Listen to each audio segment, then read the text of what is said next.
Ron's our most frequent lecturer over the years, the full 16 years. And even importantly for tonight, before Katrina, he had a lecture that accurately predicted the path. And so was very prescient in that. So, Mr. Ron Chapman. Greetings all. Two comments before I start. One, I don't know about you guys, but on August 26, 2005, I thought for some crazy reason the next week would be no different. I think I'm still digging out of a hole. And second of all, as Kurt has said, you know, we lost everything, well, not everything, but damn near everything in Katrina like everybody else did. But we had purchased a house in Natchez, so we had a place for the family to go beforehand. And that was a blessing, but it also, you know, it's called survivor's guilt, because I've talked to so many of my friends that stayed and suffered, and I was watching on TV with mint julep. So, feel a little guilty about that.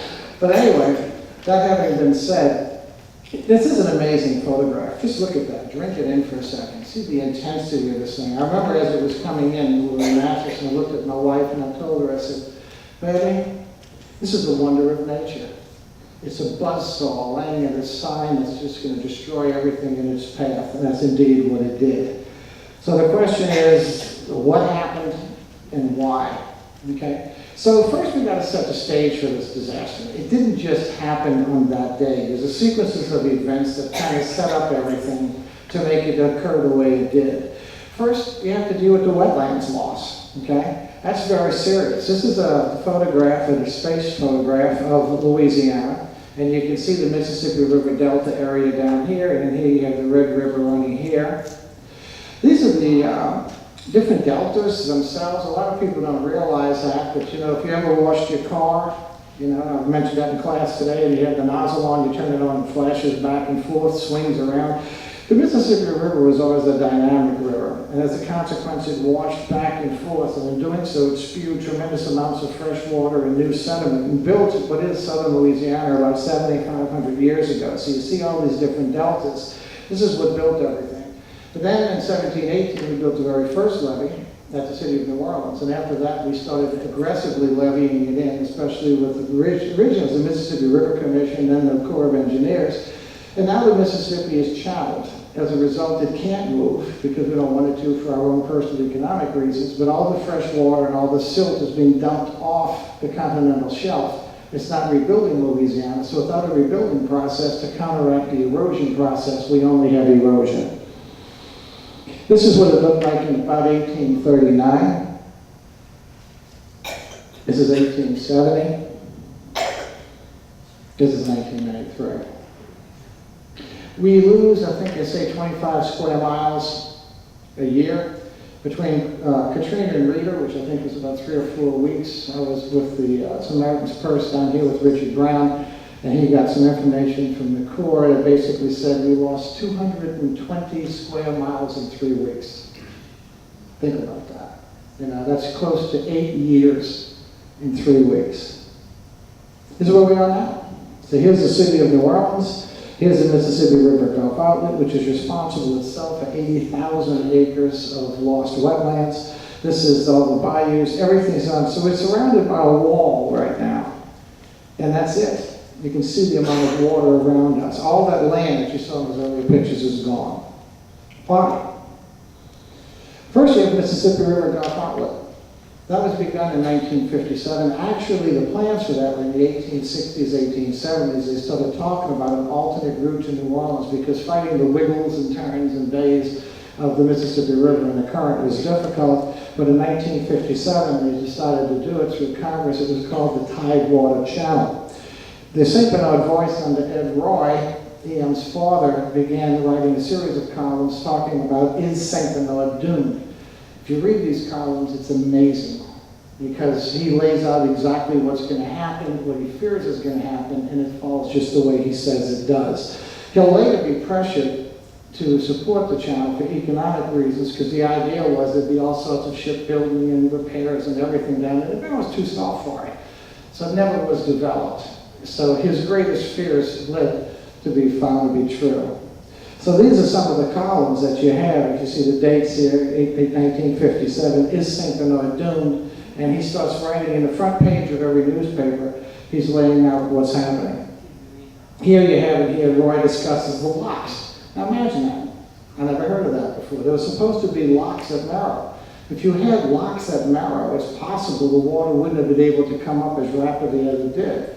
They planned on locks, but they never put them in. They also planned, if you think about it, on putting floodgates at the heads of all the outflow of the canals in New Orleans after Hurricane Betsy. They didn't do that either. That's what made it so vulnerable. On this one here, he talks about the congestion, the fact that Paris Road is cut off. Who here remembers the pontoon bridge? Wasn't that an adventure? I remember I got in trouble with my dad. I had a great car, which I still have. It was a 1958 Chevy convertible. My dad jumped all over me because the bottom of the transmission was scratched. How did you do that? What were you doing? I said, I don't know. Then one day I crossed the Paris Road Bridge after picking up my lovely wife, who then was my girlfriend, and a truck passed the other side. The bridge bounced, and I scraped the bottom of the car. I know! I'm free! I know what to tell him. So the pontoon bridge, remember they tied it, they let it flow away, then you had the railroad tracks after that, you had to fight to get across. It was amazing. He was right. It cut us off between the intercoastal canal, by the industrial canal, and this canal. St. Bernard became an island. He then talks about the channel caused the hunting and fishing and trapping industries. Just completely wiped that out. He goes on here to talk about, will it disappear forever in a few years after the channel is completed? He's pretty close. This is the dignitaries. This is what it looked like. Look at the trees. These are the dignitaries pushing a 204 down on a detonator. They cut all the trees in front so the photographer could get a picture of the first explosion for the process of opening up the canal. Imagine all these trees. This is later while they're working on it. Look at this.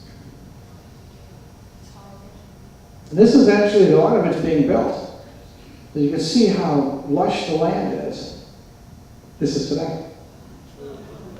To give you an idea of how much exposure we had. This is what allowed the water to come in. Before it had to work its way through all these wetlands and all these cypress trees and everything. That was all taken away. It was all water. This is the Mississippi River Gulf outlet today. They finally blocked it off, but I'm not too sure. Now we have the walls falling, right? I think that's kind of interesting. Don't worry. Court told me not to worry, so I shouldn't be worried. I believe them. You should too. This is what it looks like. It was 500 feet wide.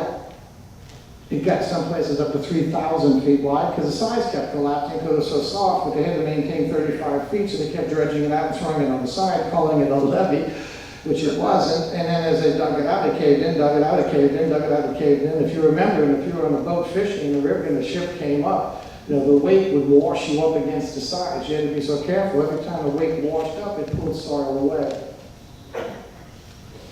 Times-Picayune, Parkland interior marshes deteriorating at an accelerating rate. This is 374 to 1,100 acres a year on this to go. No one knows why it's occurring. Really? Can I guess? What we're seeing now is the marsh being lost and exceeds the international digging of the canal. The Bro Bill saved 8,000 acres in 14 years. We lost 201,000 acres in the same amount of period. That's like trying to empty the ocean with a thimble. I think the Saint tried that. Didn't work then either. There's a huge gap there. Indeed. And you had a healthy cypress swamp. This is what they look like. This picture is amazing. This is a cypress tree.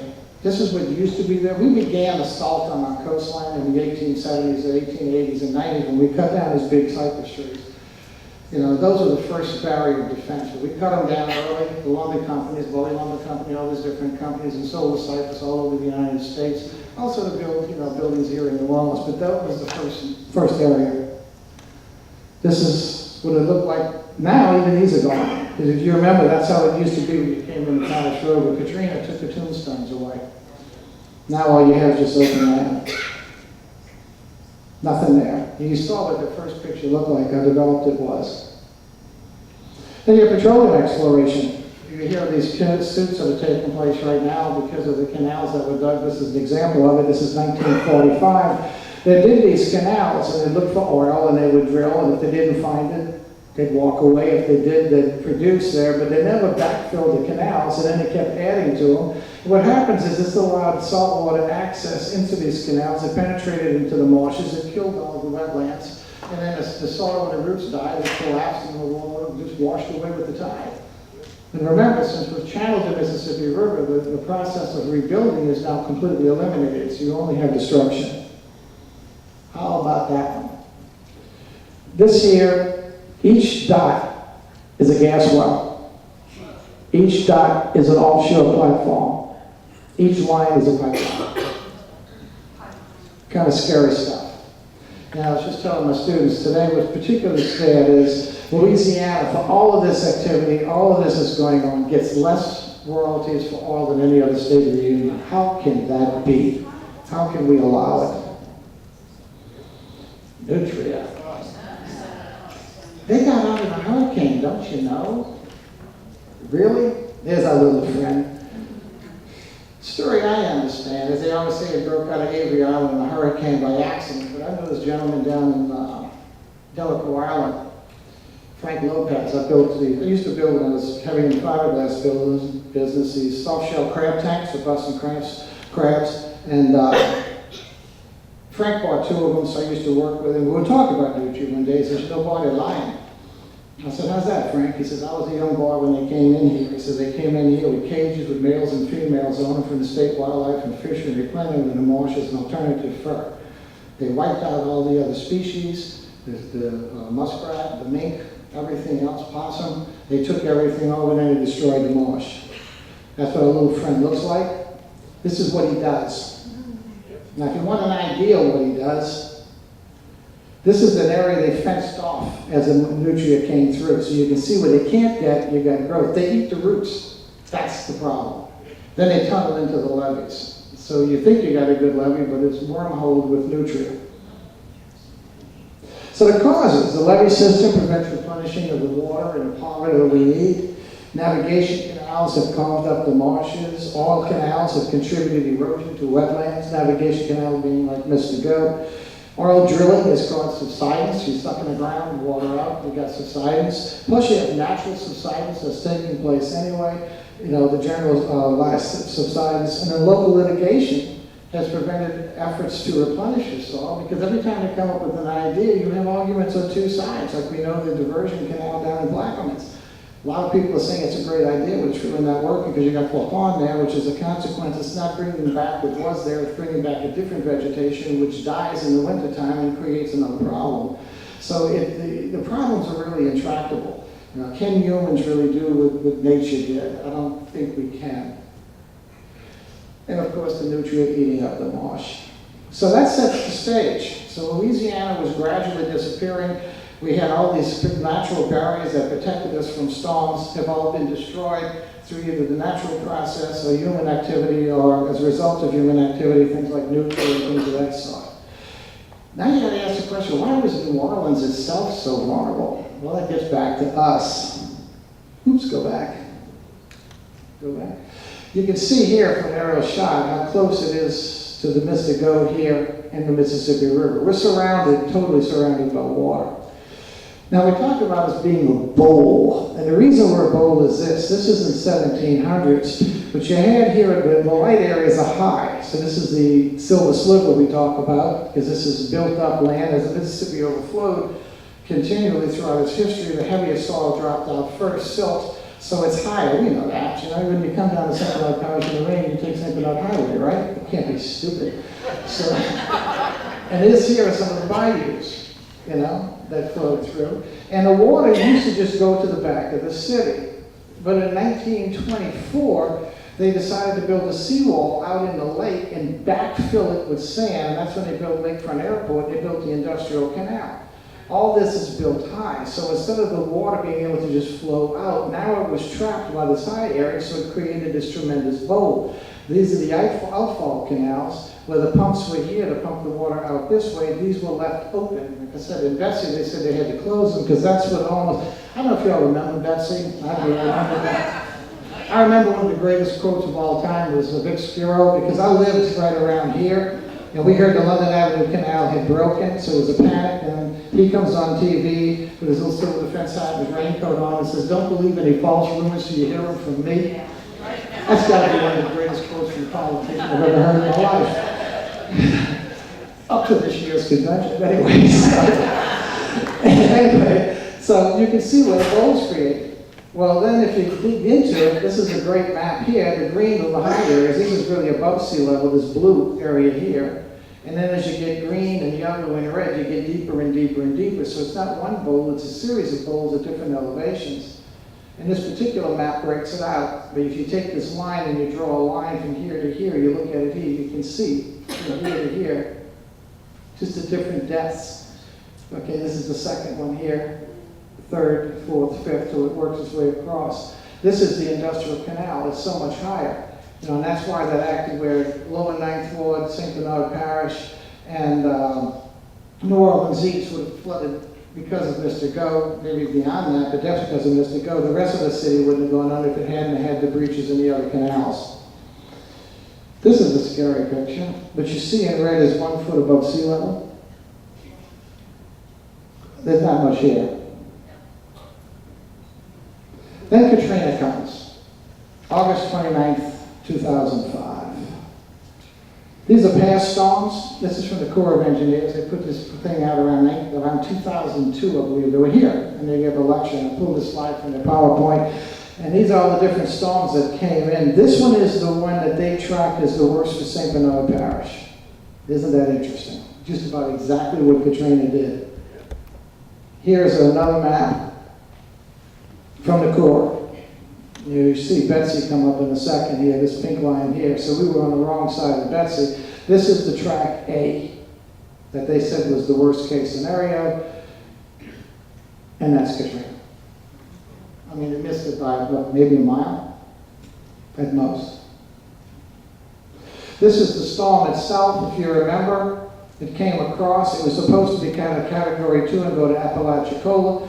I was in Natchez, right about there. My wife was watching the Saints play, and when she got home, I called her up and said, "Baby, something crazy just happened. I'm listening at the weather, and it's not going. It seems to be like getting stronger and heading right towards us." I said, "The good news is that it's heading towards us, and they're always wrong. The bad news is that it is heading towards us. This happened to be right." And this was it. Look at the size of this thing. The outer bands are in Tennessee, Mexico, throughout the entire Yucatan, past Florida. It occupies the entire Gulf, and it's an eye within an eye. They said it's a wonder of nature. This is a close-up. I mean, that is a phenomenal thing. Then as it worked its way in, this is what got us. I remember talking to Curtis on the phone and asked him, "How's it going, Curtis?" He says, "Actually, it's kind of a non-event." I said, "What do you mean?" He said, "Well, we had a lot of wind. We had some rain. The retaining pond in front has about maybe a foot, 18 inches of water." He says, "The wind's blowing pretty good." He says, "But it's not much happening." Well, no. But as soon as it crossed and the wind came inland and the wind turned to the north, all the water that was built up here was driven against the levee system that couldn't hold. I lost contact with Curtis. When I talked to him later, he mentioned that he just saw the water building up against the glass doors, and it came in like unbelievable. It came from every direction because the levees broke. This is the Barrier Islands, showing what it did. This is what they looked like before. This is today. Look at this. This is looking at this spot today. These islands I used to love to go out and fish. They're all gone. Look at that. This is what's left of this whole complex. This was beautiful. Look at the surf building there, the white sand. It's all gone. You just see it. It's just devastating. New Orleans, the Grace City floods. This is a personal perspective. This is the evacuation. You see how crazy it was? The next slide will be my own personal interpretation of events. I kind of blame the Saints. Back then, that was when we were like 3-13. This year, the year before, we were 8-8. Everybody went to the Saints game for the precision game. It was bad. We lost 21-6. People drank, got disgusted, came home, slept late because they were hungover and disgusted, got up, cut the grass, brought the kids to see the football game. Nobody watched the news. It wasn't until later that evening they started hearing rumors that something was going on. And it was probably around 5 o'clock when they turned on the news that they realized that Katrina had become a Cat 5 and was moving at us at 17, 18 miles an hour. By that time, what do you do? And that's what explains that. You know? So this is what happened in the city. Oops, go back. I keep picking on the Saints. Yeah, this is what happened to the city. 17th Street Canal broke. It broke like they said it would break. The man had been complaining for years about the water in his backyard. He said, don't worry about it, don't worry about it. Where did it breach? Right in his backyard where he said it would. He lost his house. This is the canal here. The London Avenue Canal. This is the industrial canal, broke on both sides. All that water came in and the canals, the levees couldn't hold the weight of it. They didn't put the barriers, the gates that they said they would in 1970. They said they were going to put gates in. Never did it. This was the water. This came in. This is on the second. So the tidal surge is gone. This is the standing water in the different depths. You can see this was underwater, but then it kind of receded, but then it popped. And look at this area here. You're looking at 12 feet of water. This is the break at the 17th Street Canal. Right back here. And this is the industrial canal. This is the water actually coming out. I have pictures of it going in. I remember my nephew was with Charles at the complex, and they talked to him that night. I said, Jeffrey, what's it like? He says, I'm around, it's Lake Chalmette. I said, what are you saying? He says, it's Lake Chalmette. The only thing sticking out the water is the second story of houses and the trees. That was the peak of the tidal surge. By the time a lot of us saw pictures and everything, it's when the surge had left and the water had stabilized at levee height. And this is how bad it was. This is the water coming back out. And look how high it is. This is the actual photograph of the flood water. You can still see the water from space. This is all flood. Water, standing water. St. Bernard Parish, if you look at those options here, the levee, they breached. I remember talking to Bob Turner when I was on the boat.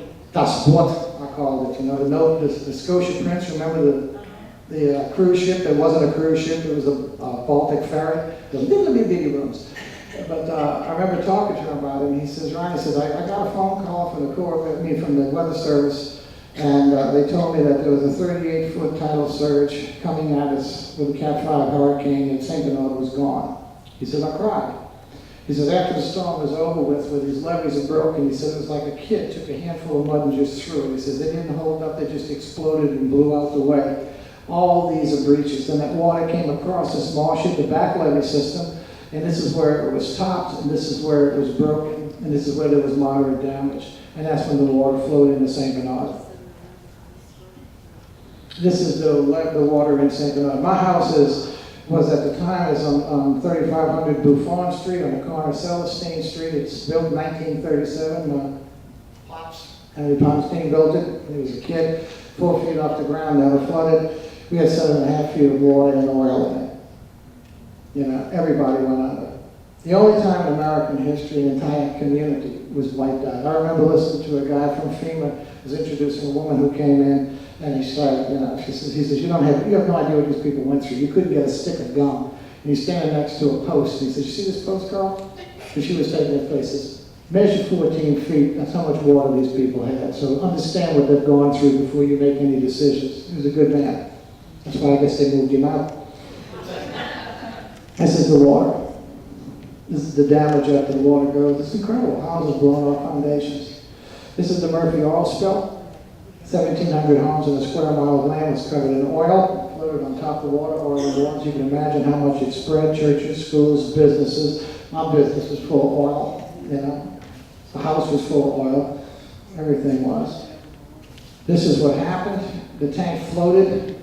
I'm not a lawyer, I don't understand it. What I've heard is you're supposed to keep them 3/4 filled. They didn't fill it up enough. It became buoyant in the water. It floated up. When it came down, again, somebody made a mistake and left a forklift nearby. It came down, the forklift tore the side of it. You see the tail and the oil came out. And that's the spill. That's the oil. And this is the area that was covered by the spill. So what happened? The lessons of Hurricane Betsy in 1965 were not learned. No floodgates were erected at the heads of the drainage canals entering the city of New Orleans. Levees along Vista Go were not raised to the proper height. I don't know if you remember Dan Kaluta. Dan Kaluta came to see me because I was writing columns on this in advance. I was worried. He brought me a levee profile. It's the actual measurement. The levee is supposed to be 14.75 this side of the south of the bridge, and towards the city it was supposed to be 12.5 feet. And he gave me the levee profile and rolled it out. It was a long map. I looked at it and I said, my God, Dan, I said, you know, it's supposed to be 14.75, it's 12 feet. When it's supposed to be 12 feet, it's 10 feet. He says, yeah, I know. He said, but all the calculations are based on the established height. And I asked him, I said, what do they measure this from? He said, well, there's a medallion on the cement column. So when was the last time they measured the height of that? 1983. I said, wait a minute, this is soft ground, so that column could have gone down 2 feet. He goes, right. He said, that's about what it probably did. So I said, so the 12 foot is 8 feet, and the 14 feet is 10 feet. He says, yeah, this was before the storm. I said, my God, that's why I bought a house in Natchez. And then when I bought it, the guy asked me, he says, well, what is flood insurance? He said, my God, you're 230 feet above sea level. Why would you want that? I said, I'm paranoid. He says, where are you from? I said, St. Bernard. He says, what's your height? He said, probably about 6 feet below sea level. He says, is that possible? I said, I don't think so. That's why I bought in Natchez. I need a backup plan. Levees along Lake Horn were never constructed as they were supposed to have been constructed. The barrier islands were allowed to deteriorate. That's our first line of defense. They were all gone. And the federal government would not spend $10 billion for levee protection, but spent 100 plus billions to repair it. I remember the Corps was right here when they did those things. They asked us, why don't you put them up to Cat 4, Cat 5 levees? He said, boy, you know what that would cost? That might cost us $5 billion. So you thought of the cost it might be if you don't build it? Guess what? It was $100 billion. It's people were not prepared. I was in Norley at the time, the World Leadership, and I remember, I forget his name now, he was chancellor at UNO for a while, big economic guru. And we were at the meeting one time, and I raised my hand. So they were talking about hurricanes. I said, what is your plan to economically reconstruct the city of New Orleans after a major storm? His response to me was, I don't believe the weatherman. That's never going to happen. That was April 2005. We should have a chance to talk to him again. That's right. So, the catastrophic failure of federal level system destroyed one of America's oldest and most historic metropolitan areas. So the question is, what next? I don't know. We've got a levee system built out there. It's always subsiding. Right here, the Corps of Engineers came when they built that whole levee system, and it's always sinking, and we're always adding stuff to it. They built a T-wall on top of it. So I asked the guy, I raised my hand and said, excuse me, man. I said, well, we always have problems with subsidence. I said, so we always adding, clays to the top of it. And actually, you all put mud. It's supposed to be clay. But suppose you put the clay, it's heavier than the soil around it. It's going to subside underneath the wall. How are you going to build that levee up? His response was, we haven't figured that out yet. Okay. So now what do we have? The wall's leaning. They just finished it, what, 2 years ago? This is supposed to protect us for the 100-year flood? I'm worried. Thank you.